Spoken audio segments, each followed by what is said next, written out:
မင်္ဂလာပါဒီနေ့မှာတော့ကျွန်တော်ရဲ့ဒီမီလေးအကြောင်းကိုပြောပြပေးသွားမှာဖြစ်ပါတယ်ဒီကောက်လေးကတော့ကျွန်တော်ဝယ်ထားတာတော့တစ်နှစ်လောက်ရှိပြီဒါပေမဲ့အသုံးနေတယ်ပေါ့နော်ဒီကောက်ကိုမသုံးဖြစ်တာက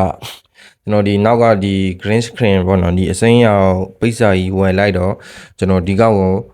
မသုံးဖြစ်တော့တာပေါ့ကျွန်တော်ဒီကောက်ကိုအရင်ကတော့သုံးခဲ့တယ်ဒီအစိမ်းရောင်ပိတ်စာကြီးမရှိမဝယ်ခင်တုန်းကကျွန်တော်ဒီကောင်နဲ့ပဲကျွန်တော်ရဲ့ဒီနောက်ကျောပေါ့ဒီကောင်လေးနဲ့ကာလာတွေပေးပြီးတော့အသုံးပြုခဲ့တာပေါ့နော်ဒီကောင်ရဲ့ဈေးကလည်းဘယ်လောက်မှမရှိဘူး20ဝန်းကျင်လောက်ပဲရှိမယ်မလေးငွေ20ဆိုမြန်မာငွေ2000ပေါ့ဗျအဲ့လောက်ပဲရှိမယ်ဒီ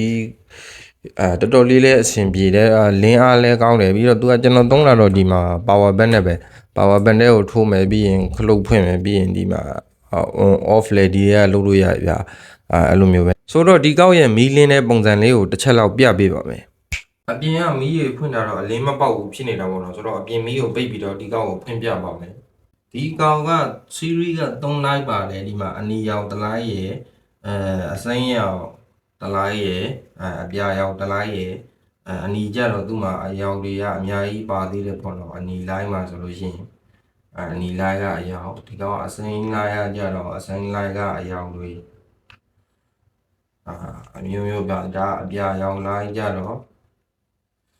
အပြာလိုင်းကြတော့အပြာလိုင်းကအရောင်တွေအဲ့လိုမျိုးမျိုးပါသေးတယ်ဒီဟို flat ဒါကကျတော့ white ဖြူဆိုပြီးတော့ color ပေါင်းအကုန်လုံးစုံပြီးတော့ဖွင့်လာတာဒီကောင်းကျတော့အမျိုးလဲတစ်မျိုးပြီးတစ်မျိုး chain တယ်လို့လုပ်လို့ရတယ်ဒါ stroke လေးလုပ်လို့ရတယ်face ဆိုပြီးတော့ပုံစံတစ်မျိုးပြီးတစ်မျိုးရာမီ color တစ်မျိုးပြီးတစ်မျိုးမိကလေးနဲ့ပြောင်းသွားတယ်လို့လုပ်လို့ရတယ်